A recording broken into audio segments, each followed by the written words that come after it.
Bonjour et bienvenue à la balado au sujet des sciences humaines et sociales, ce premier épisode de la quatrième saison. Je m'appelle Alexandre Beaupré, professeur en administration de l'éducation à l'Université de Montréal et je suis accompagné de mon collègue de toujours, le toujours très fiable Sébastien Belland, lui aussi professeur, mais cette fois en mesure et évaluation à l'Université de Montréal. Quatrième saison. Mesdames et messieurs, nous vous remercions infiniment d'être au rendez-vous. Cette balado, elle existe grâce à vous, elle existe pour vous et on tient à remercier non seulement les gens qui nous ont fait des commentaires au fil des années, mais aussi les idées que vous nous avez soumises. Votre participation est toujours très appréciée. Sachez que vous pouvez toujours nous écrire sur notre page Facebook pour nous suggérer des sujets ou pour nous faire des commentaires. On est toujours très réceptifs. Sébastien et moi vous remercions et on espère que cette quatrième saison sera à la hauteur de vos attentes et à la hauteur de nos ambitions parce que nos ambitions sont quand même élevées. On s'entend tous et toutes que la troisième saison a été une saison extraordinaire. On espère que la quatrième sera aussi plaisante. Merci d'être là.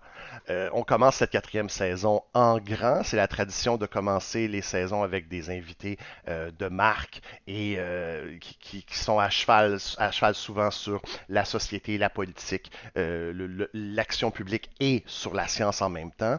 Euh, vous avez probablement le fait d'être politicien, le terme politique ont souvent des connotations péjoratives. De dire que quelqu'un fait de la politique ou quelqu'un est politicien ou politicienne, ça sous-entend des caractères ou des comportements ou des attitudes qui sont mesquines, machiavéliques, cachotières, etc.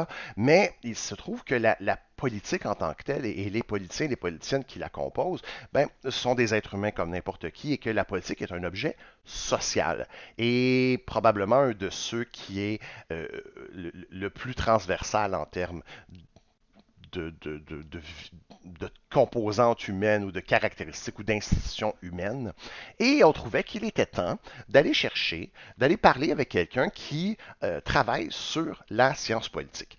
La question Sébastien et moi nous sommes toujours posés, c'est comment on pourrait bien aller chercher quelqu'un qui à la fois connaît le savoir lié à cette politique-là, mais en même temps l'a déjà pratiqué, l'a déjà mis en action, a déjà fait de la politique active. Et c'est là où on est allé chercher l'invité pour l'émission d'aujourd'hui, qui est M. Guy Laforêt. Et Guy Laforêt vous le connaissez de l'une de deux façons, en fait, selon où vous vous situez dans ce qui vous intéresse publiquement.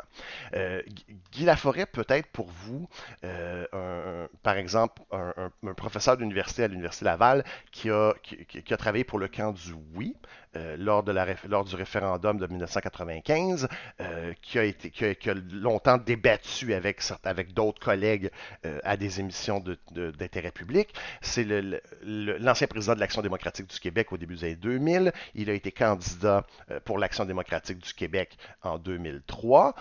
Ou alors vous le connaissez comme étant l'intellectuel politique qui a été, par exemple, comme je disais, il a été prof de sciences politiques, il a dirigé le département de sciences politiques de l'Université Laval et jusqu'à l'an dernier, il était directeur général de l'École nationale d'administration publique. Donc, on a quelqu'un qui, après avoir fait des études universitaires à Ottawa, Laval, à McGill, et après avoir travaillé à l'Université de Calgary, est allé à l'École de sciences politiques de l'Université Laval et a enseigné et fait de la recherche sur la pensée politique, l'histoire intellectuelle du Québec, celle du Canada, les théories du fédéralisme, le nationalisme ainsi que les politiques constitutionnelles, Québec-Canada et dans d'autres pays aussi.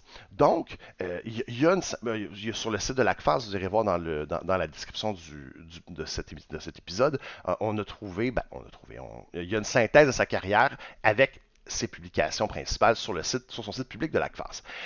Il est présentement professeur émérite à l'Université Laval, il est membre émérite de l'ACFAS, il est membre de l'Académie des sciences sociales de la Société royale du Canada. Il a été récipiendaire du prix d'excellence de carrière en 2023 de la Société québécoise de sciences politiques.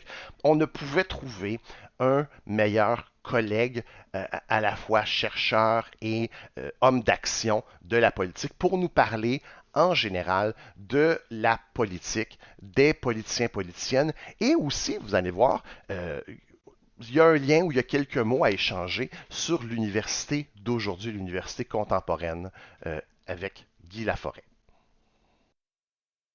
On va commencer par quelque chose de très, très simple. D'où vient ton intérêt pour la politique en tant que telle? Ben moi, au départ, je voulais. Moi, je viens de la basse ville de Québec et j'avais le désir qui venait en partie de ma famille d'être un avocat, d'étudier en droit. Ma mère, elle, était une secrétaire qui avait travaillé pour des politiciens. Bernard Pinard, fin des années 60, ministre des Transports, début des années 70, dans le gouvernement de Robert Bourassa.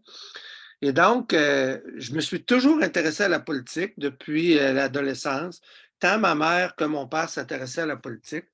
Et finalement, je n'ai pas été enchanté par les études de droit à l'Université d'Ottawa. Donc, je suis venu à la science politique par un constat de l'inadéquation des études en droit à l'époque pour moi-même. Et les deux se sont, tu sais, moi, je me considère comme un intellectuel, mais un intellectuel pas compliqué. Je viens, comme je vous disais, de la basse ville de Québec. J'ai des références sociales de tous les milieux. Donc, pour moi, l'intérêt pour la politique et pour la science politique, les deux se sont toujours combinés. Quand tu es rentré en sciences politiques après le droit, est-ce qu'il y avait quelque chose en sciences politiques qui t'attirait un peu plus? Ben, je m'intéressais politique. C'était, dans le fond, on dit ça, c'est souvent de manière rétrospective. Là, comme j'ai pris ma retraite il y a un an, j'ai eu l'occasion de refaire mon CV, de faire un bilan de carrière. Donc là, des fois, on arrange les choses avec le gars des vues en se mettant à 25 ans des idées qu'on a maintenant à 68. Mais dans le fond, moi, c'était la politique québécoise et canadienne. C'était l'époque de René Lévesque, Pierre-Éliott Trudeau, donc c'était ultra passionnant. Par ailleurs, je m'intéressais à la pensée politique, à la philosophie politique. Puis sur les horizons géographiques, ben à 23-24 ans, j'ai fait un voyage de routard en Amérique latine. J'ai appris l'espagnol. Donc, j'ai appris l'espagnol assez tôt dans ma vie. Puis je vous dirais que ces trois affaires-là se sont toujours intégrées et nourries. Politique québécoise et canadienne, pensée politique et l'Amérique latine, c'est toujours des affaires que j'ai maintenues et que je maintiens encore aujourd'hui. Dans ton cheminement, Guy, à quel moment l'idée de faire de la politique est devenue importante pour toi? Tu as vraiment eu la pression ou vraiment la pulsion d'aller faire de la politique? Ça s'est passé essentiellement après le deuxième référendum de 1995. Pour être un peu plus précis, après l'échec de Meach, moi, j'avais des étudiants. Moi, j'ai toujours encouragé, t'en es le témoin, là, mais en gros, je ne faisais pas de politique dans mes salles de classe, mais j'encourageais mes étudiants à s'intéresser à la politique, à être attachés politiques pour divers partis. Puis je suis très fier du fait que il y a plein de mes étudiants que j'ai aidé à trouver des jobs en politique dans d'autres partis que celui pour lequel j'étais sympathique. Donc, après l'échec de Meach, j'avais plusieurs étudiants qui étaient dans l'aile jeunesse du Parti libéral du Québec, donc qui étaient proches de Mario Dumont.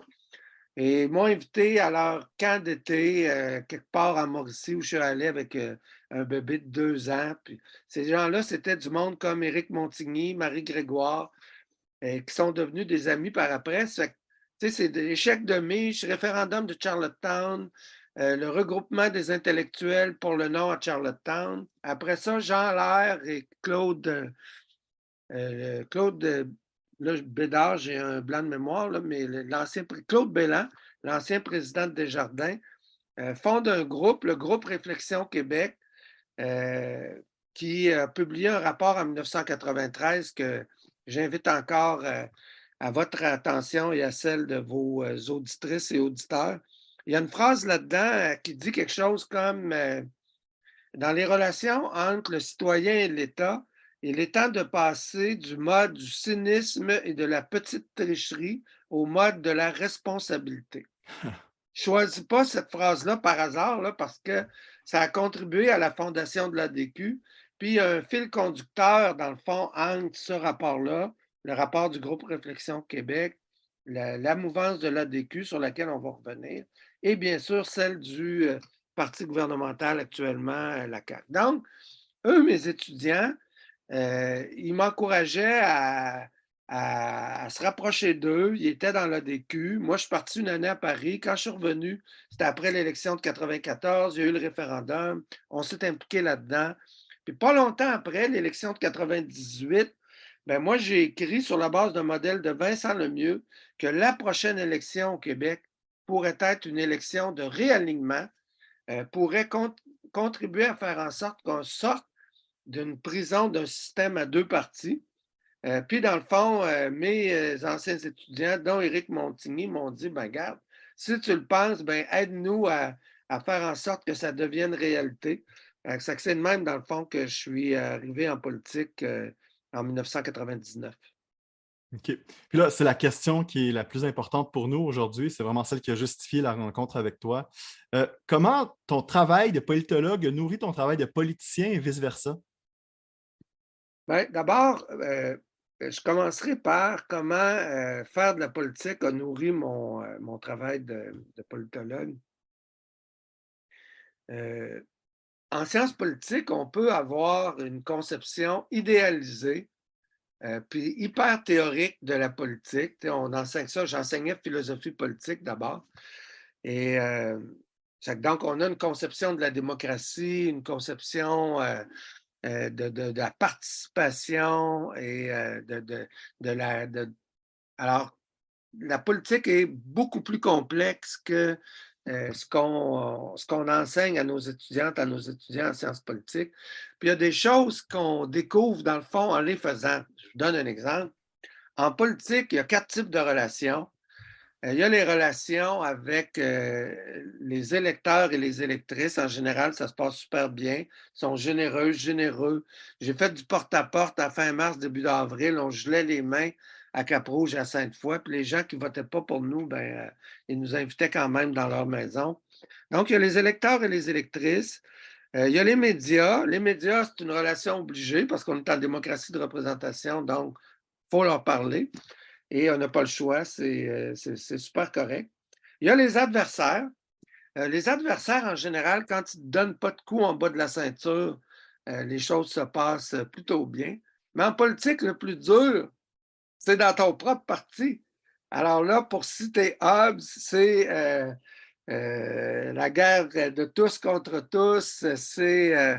Ça peut être parfois épouvantable. Donc, ce qu'il y a de plus dur en politique, c'est dans le fond, les relations avec ton propre parti, les guerres d'influence pour l'accès au chef, les petites rivalités, les petites mesquineries, ça, c'est le genre d'affaires qui se passe dans ton propre parti.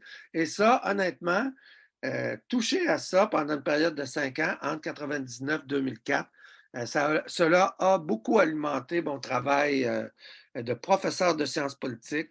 Parce que dans le fond, moi, dans ma carrière au début, on m'obligeait à donner un cours obligatoire de première année, puis c'était en lien avec ma formation, c'était les idées politiques de Platon à Hobbes. Toi, est-ce que c'est le cours que tu as pris avec moi? Exact, oui. J'ai bien aimé ça donner ce cours-là. Mais en 2004-2005, les profs qui le donnaient, Guy-Antoine Lafleur et Jean Pelletier, qui donnaient le cours d'introduction en politique québécoise et canadienne, commençaient cette année. Et pas qu'il était plus capable, mais c'était fatigant, exigeant, etc. Puis il commençait à vieillir. À l'époque, je ne comprenais pas trop pourquoi il était si fatigué que ça. Puis quand je me suis rapproché de 60 ans moi-même, je me suis mis à comprendre pourquoi. Fait que là, ils m'ont donné le cours de base politique canadienne et québécoise. Puis là, j'ai pu le nourrir de mes propres expériences. L'autre volet de la question que je n'ai pas oublié, comment être prof de sciences politiques nourrit la politique. Moi, comme prof de sciences politiques, formé en philosophie politique, j'appartiens à l'école d'Aristote et non pas à l'école de Platon. L'école de Platon, c'est celle qui pense qu'il y a un accès privilégié à la vérité, au savoir, et qui pense qu'il y a une catégorie de citoyennes et de citoyens qui ont des moyens épistémologiques prioritaires, privilégiés d'accès à la vérité. Et moi, je n'ai jamais cru à ça. J'appartiens à l'autre école, donc celle d'Aristote. Et l'école d'Aristote, c'est celle qui dit, c'est drôle qu'on parle de ça ce matin, à la mi-juin 2023, au moment où j'arrive d'Athènes. Il y a 2 semaines, j'étais à Athènes, puis j'étais sur les théâtres de l'action politique en plein milieu de l'Antiquité. Et l'école d'Aristote, ça dit que le jugement, ça ne vient pas des économistes avec ou sans casquette, ça ne vient pas des philosophes avec ou sans lunettes.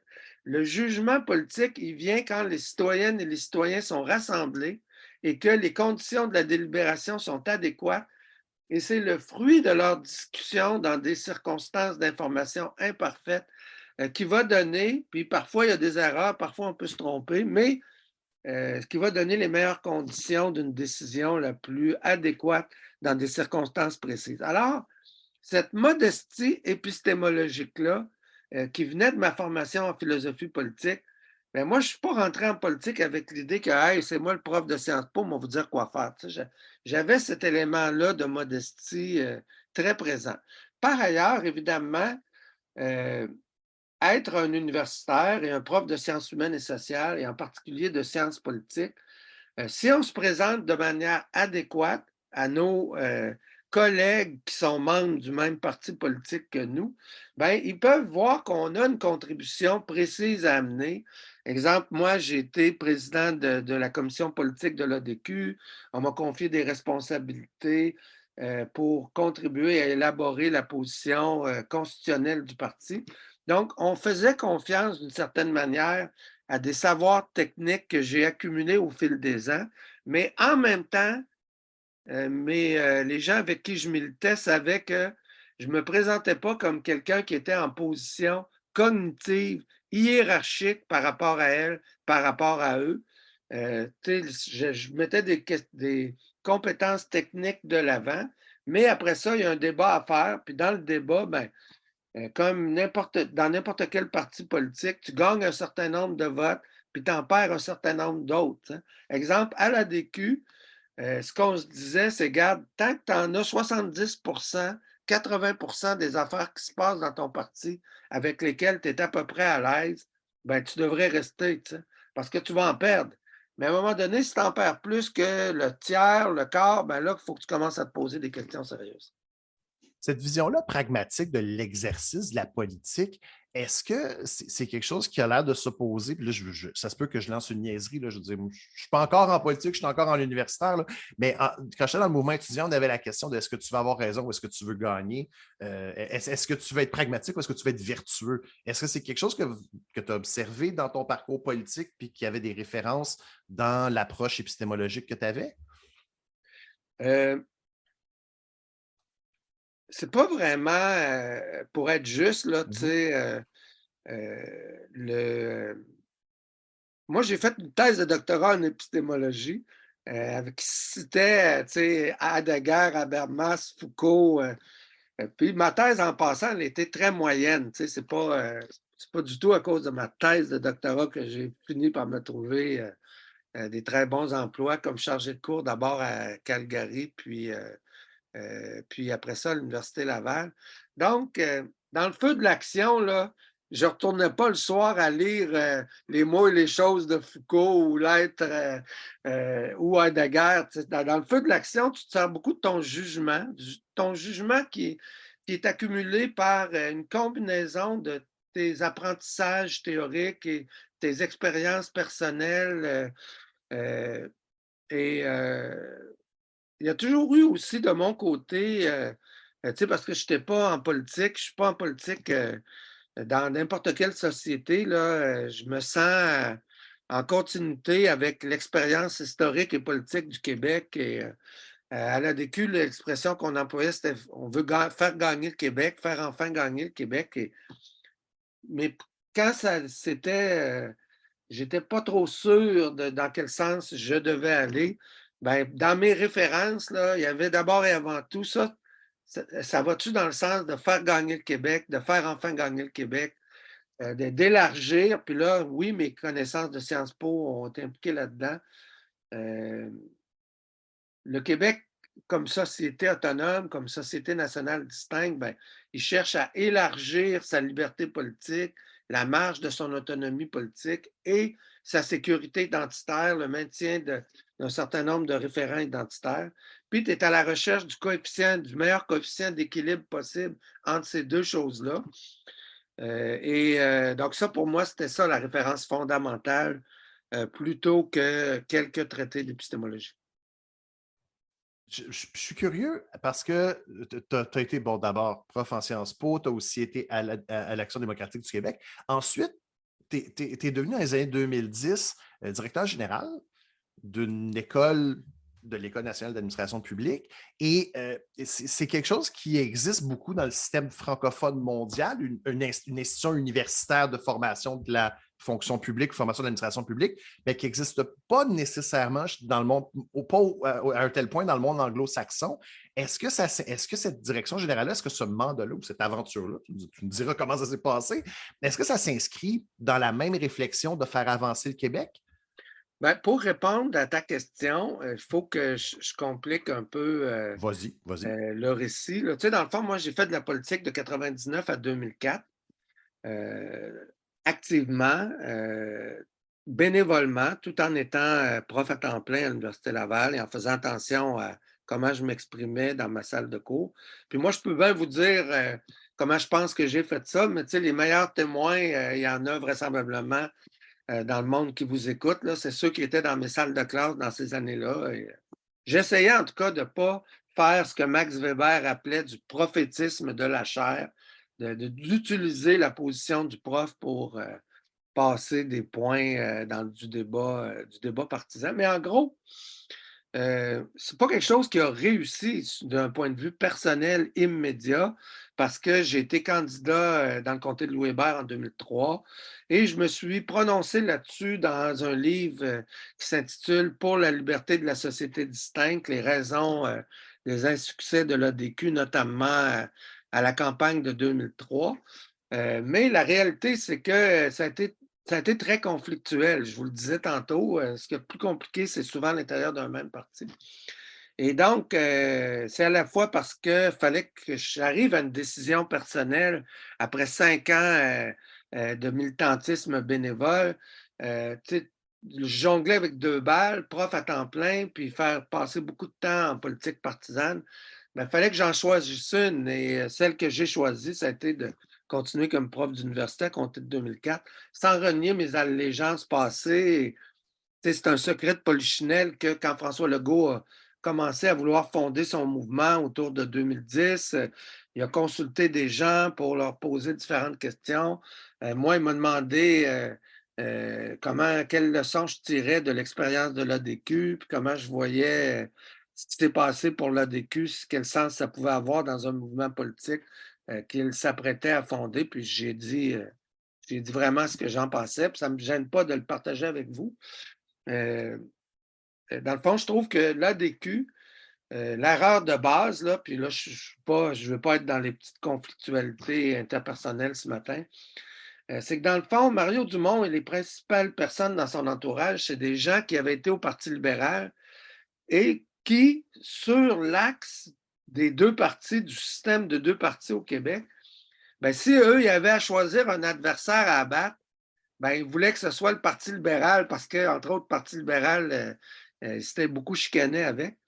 Tandis que moi, j'ai toujours pensé que la 3e voie autonomiste, ce qu'elle doit viser, c'est de tasser le Parti québécois.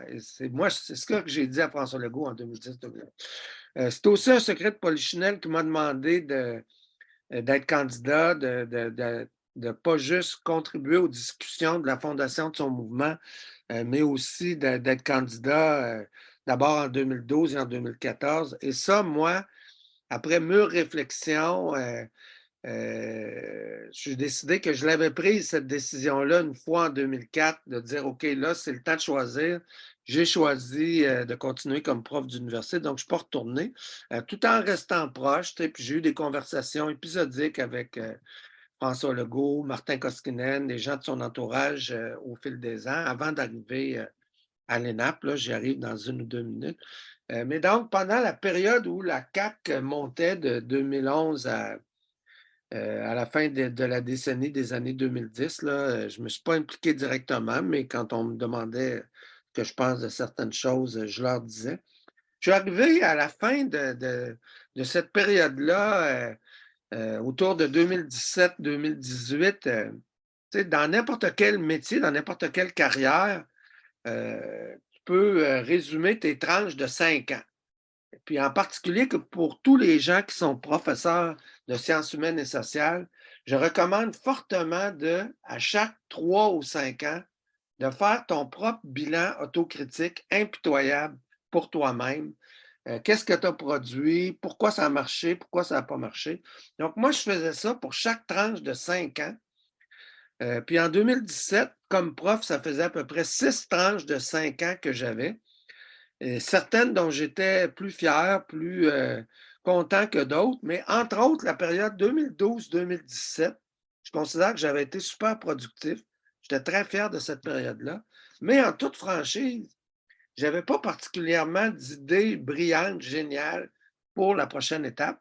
Et à ce moment-là, des gens qui avaient à cœur l'École nationale d'administration publique m'ont demandé de réfléchir à la possibilité d'être candidat à la direction de l'ENAP, entre autres parce qu'ils trouvaient que l'ancien gouvernement, le gouvernement de Philippe Couillard, que ce gouvernement-là, il n'était pas très, très clair qu'il avait le goût d'être sympathique envers l'École nationale d'administration publique.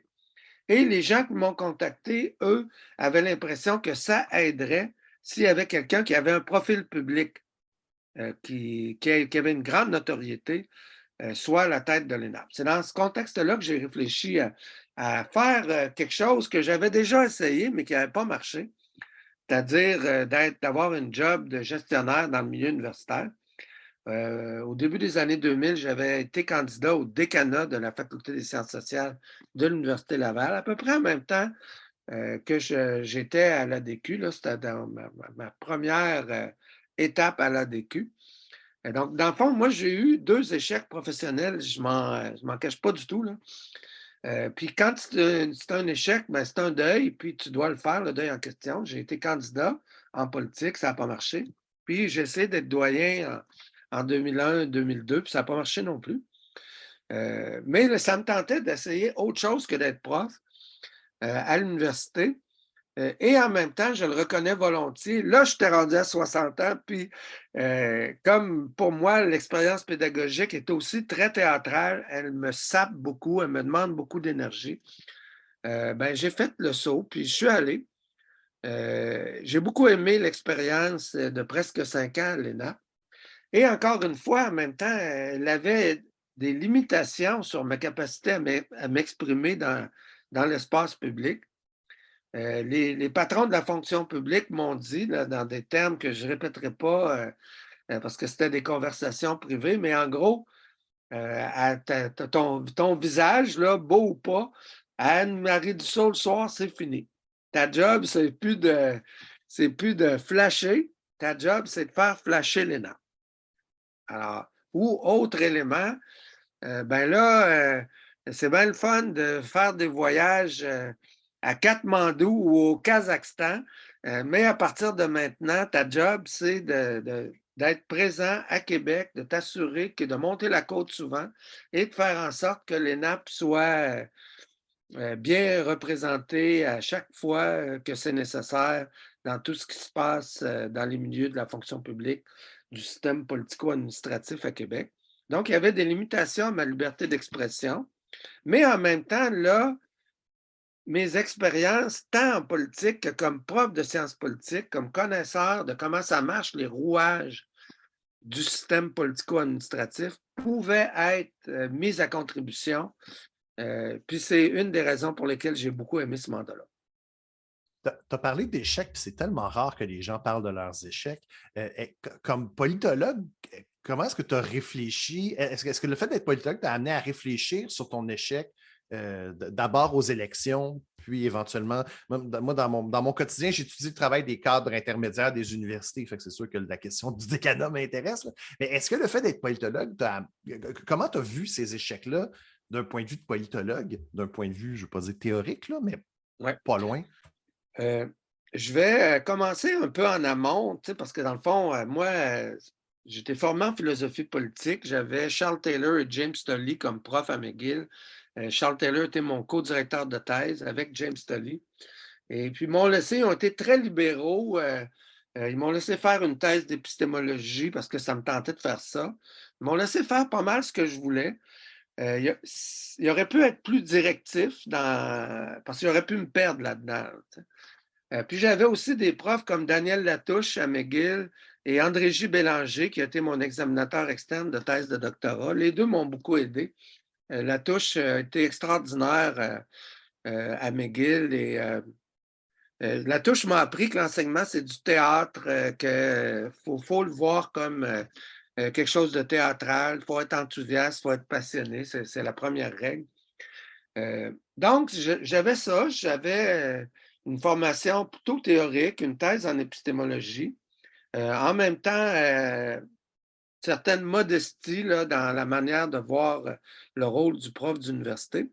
Quand j'ai fini ma thèse, j'ai fait 22 demandes d'emploi avant de trouver une job, à la mi des années 80. Ça m'envoyait un signal sur le marché de l'emploi à l'époque, puis sur la qualité de ma thèse aussi.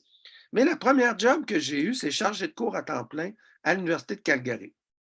Et là, si je vous parle de Calgary, c'est parce que moi, dans mes référents, outre les choses que je vous ai dites jusqu'à présent et ce que j'appelle la fidélité première au Québec, trouver des manières de faire gagner le Québec, mais ce que j'ai trouvé en Alberta, c'est un département de sciences politiques qui était le fer de lance du néoconservatisme. C'était des gens qui ont aidé Harper à devenir chef du Parti conservateur. Il y a des gens là-dedans qui ont milité dans le Reform Party. D'un point de vue social, c'est un milieu extrêmement généreux là, à l'université, etc.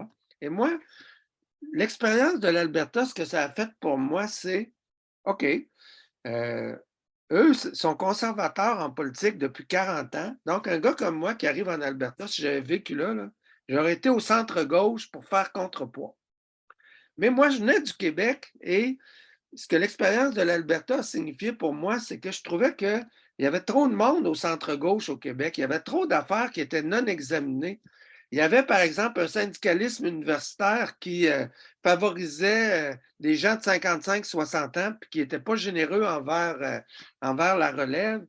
Donc, je trouvais qu'il y avait un certain corporatisme de gauche au Québec qui était dominant et que, entre autres, nourri par mes expériences en Alberta, ben, c'est entre autres une des raisons qui a fait que moi, je n'ai jamais été gêné comme intellectuel, comme prof de Sciences Po, de militer dans un parti qui était à la fois pour le nationalisme québécois, mais qui était un peu plus de centre-droit, qui faisait davantage de place à la responsabilité individuelle, puis qui n'hésitait pas à avoir un scepticisme envers les excès de l'État. Donc ça cadre, ça met les choses en place pour ma réponse à ta question sur les échecs. Il y a un prix à payer quand tu échoues en politique au Québec pour un parti de centre-droit. Okay? Donc, au début des années 2000, c'est clair que moi, je ne dis pas que j'ai souffert là, parce que je ne veux absolument pas me plaindre, mais est-ce que j'ai ressenti, est-ce qu'il y a eu un peu d'ostracisme à mon égard dans des milieux intellectuels ou des milieux universitaires parce que j'avais été à l'ADQ? La réponse est oui. Alors, évidemment, quand tu vas en politique et que tu perds, dans ce contexte-là, ben, on peut te regarder de haut de façon un peu condescendante quand tu reviens. Donc, moi, l'été 2004, après avoir cessé comme président de parti, j'ai assumé le deuil en question. Ça n'a pas pris 2 jours, là, ça a pris plusieurs semaines, ça a pris quelques mois.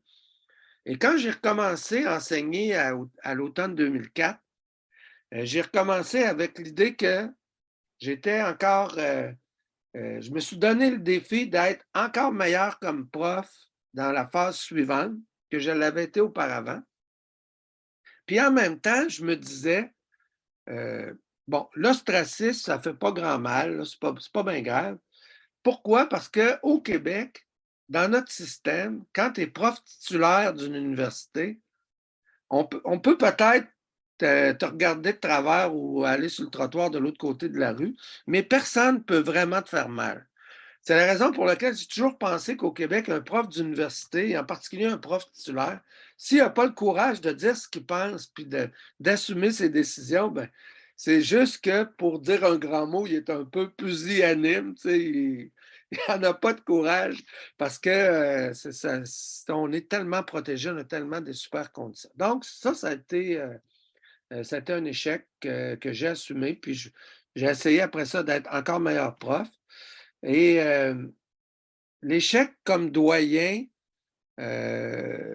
c'était à l'époque où François Tavenat était recteur à l'Université Laval. Et puis, après avoir fait cette campagne-là, la campagne au décanat en 2001, ben, l'année d'après, je me suis impliqué dans la campagne au rectorat contre François Tavenat. C'était une campagne très difficile. Donc là, j'ai vu, je dirais, le côté rough de la politique en général. Je l'ai aussi vu dans la politique universitaire que dans la politique sur la scène québécoise. Et puis, ben, cet échec-là, je l'ai assumé aussi. Ça a été peut-être moins compliqué que l'échec dans Louis Hébert, mais en tout cas, en 2017, out of nowhere, une opportunité s'est présentée d'avoir une job de gestionnaire, de premier dirigeant dans un établissement universitaire au Québec. Ce que je n'avais pas prévu, bien sûr, c'est que ça se passerait dans le contexte de la pandémie de la COVID-19. Ça a été un défi imprévu. Et j'y ai été, pour parler comme Machiavel, j'ai bénéficié de beaucoup de fortuna parce que j'avais des cadres supérieurs extraordinaires. Puis, dans la pandémie, on a fait une super belle job. Puis, on a contribué à aider le réseau universitaire québécois à bien se positionner face au gouvernement dans le contexte de la COVID. On a parlé de politique, Guy, mais on a beaucoup parlé d'université, puis je pense que je vais amener la discussion vers cet endroit-là. Puis je te pose une question très, très large, probablement difficile. Comment tu vois l'université d'aujourd'hui? Donc, ça peut être de l'université québécoise ou occidentale plus large, mais tu as vu en fait le changement récent de l'université. Donc, on serait curieux d'avoir tes impressions là-dessus. Moi, je considère, tu sais, il y a des choses pour lesquelles, comme citoyen, là, c'est sûr que c'est plus facile à dire quand tu es dans la soixantaine, là, mais comme universitaire, comme défenseur ou promoteur de l'institution universitaire, il y a des choses que si tu y crois, tu es prêt à mourir pour elle. Tu crois. Moi, je vais vous rappeler, on ne sait jamais comment on se comporterait face à des situations extrêmes semblables. La situation, prenons Polytechnique à la fin des années 80, comment on se comporte comme prof quand notre institution, puis nos élèves, nos étudiants sont attaqués dans leur être même.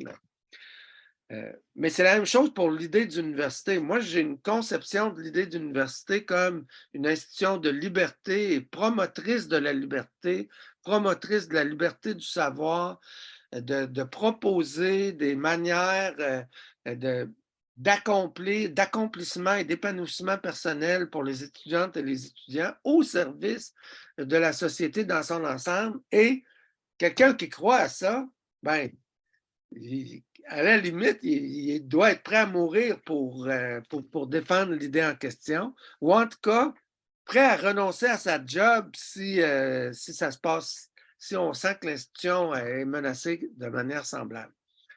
Et donc, on sait qu'il y a des gens dans l'histoire de l'institution universitaire, et ça s'est passé particulièrement au temps de la Deuxième Guerre mondiale, dans des sociétés qui ont vécu l'occupation nazie. On pense par exemple à la Belgique, à la Hollande. Il y a des profs d'université qui ont été placés, des dirigeants qui ont été placés devant des situations extrêmes semblables. Et il y en a plusieurs qui sont allés au bout, puis ils ont perdu leur vie à la défense de l'université. Donc, moi, je crois beaucoup à l'institution universitaire de manière telle que je viens de vous la présenter. Là, on est dans une discussion informel, là, je n'essaie pas d'être plus brillant que je ne le suis en réalité. Et oui, il y a des menaces contemporaines à cette institution-là. Une université, on va dire une université de gauche, on n'en nommera aucune, qui empêcherait un professeur qui a des idées conservatrices à se présenter, ben c'est totalement, ou l'inverse, c'est totalement inacceptable. Puis je vais vous donner un exemple précis. Il y a eu des grèves universitaires pendant que j'étais prof et j'étais directeur de programme de premier cycle. Puis un matin, des étudiants ont essayé de m'empêcher de rentrer dans la salle de classe parce qu'ils étaient en grève. Puis là, je leur ai dit, ben, moi, comme prof, ma responsabilité, c'est d'entrer dans ma salle de classe. Puis il faut que je sois prêt à donner le cours. Oui, mais il n'y aura personne, il n'y a pas d'étudiants. Ça, je n'ai pas de contrôle là-dessus. Si j'arrive dans ma salle de classe, comme c'est ma responsabilité d'y être, puis qu'il n'y a pas d'étudiants, ben, je ne vais pas donner de cours. Mais par contre, moi, là, ce matin, j'ai le droit de rentrer dans ma salle de classe.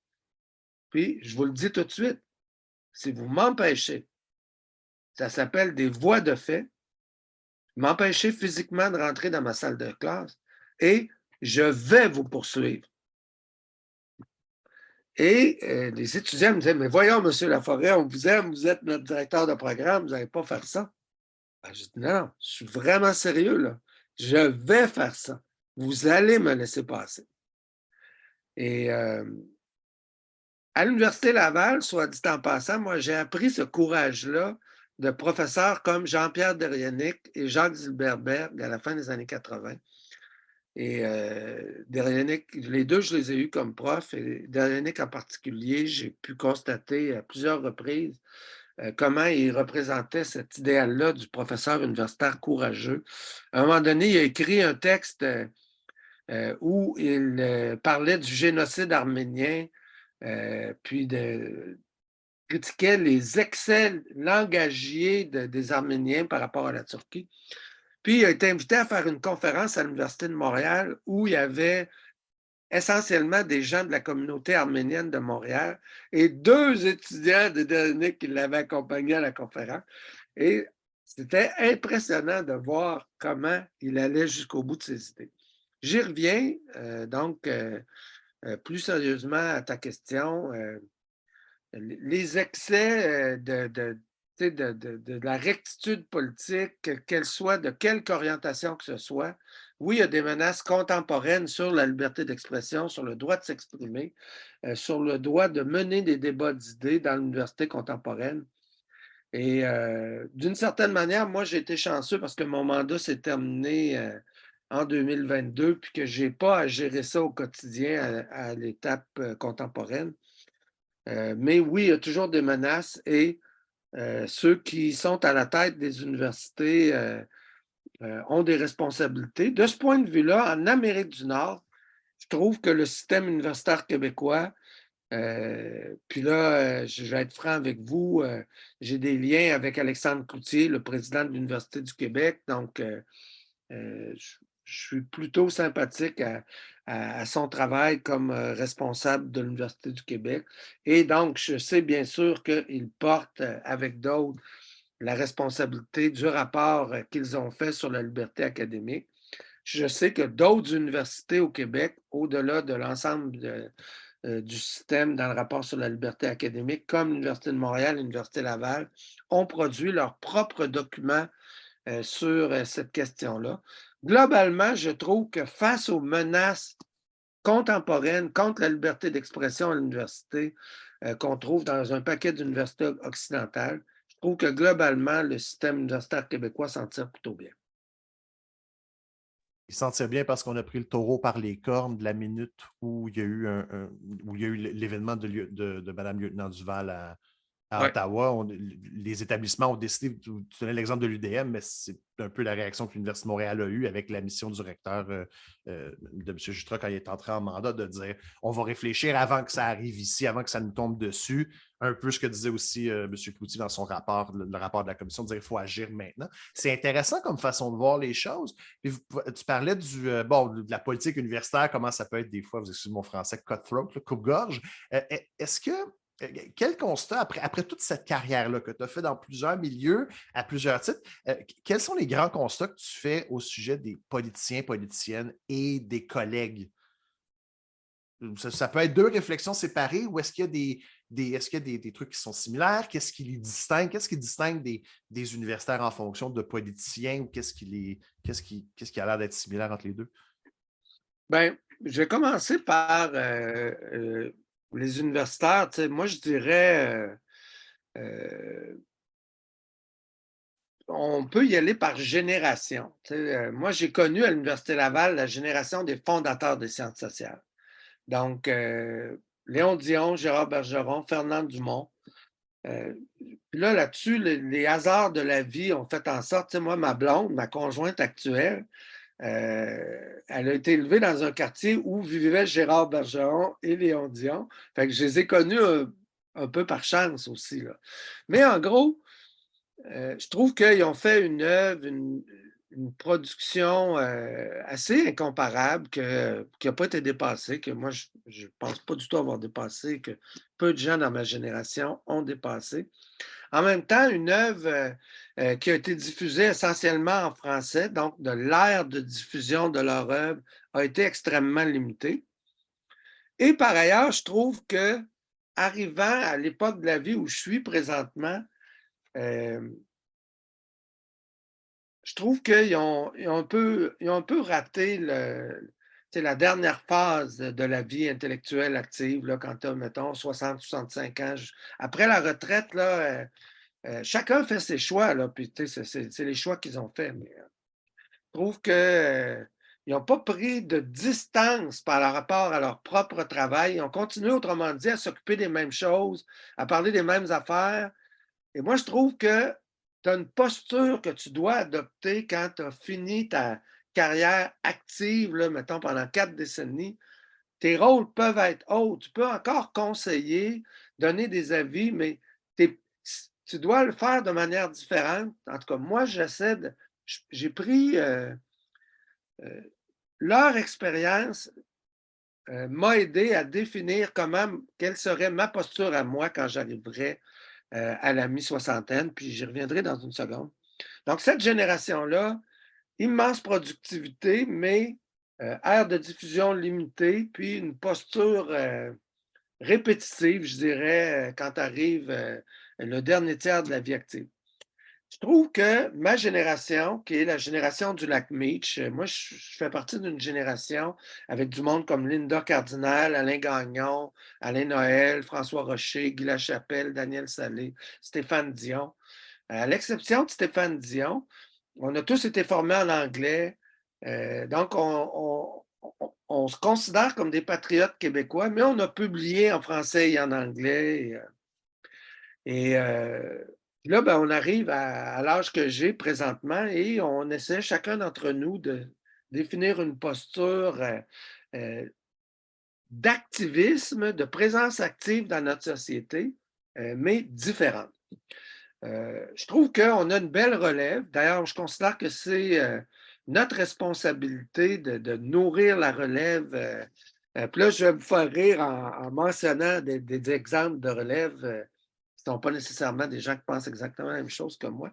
Mais on a une relève et il faut s'assurer qu'elle ait de la place dans le rayonnement, qu'on les encourage à faire des conférences. Donc, moi, je suis assez fier de l'état des sciences sociales à l'Université au Québec. Pour vous faire rire en étant un peu provocateur, donnons des exemples de relève. Mais moi, j'appartiens au courant, je dirais, nationalisme, Laurando, pluralisme, patriotisme québécois qui croit en l'autonomie, mais il y a une possibilité de vivre ça dans le Canada. Grosso modo, je dirais, c'est mon école. Et il y a une autre école, appelons-la l'école Lionel Groulx. Alors, mais elle réussit aussi Lionel Groulx. Puis ça, pour moi, c'est une option totalement légitime. Là, puis là j'irai rapidement.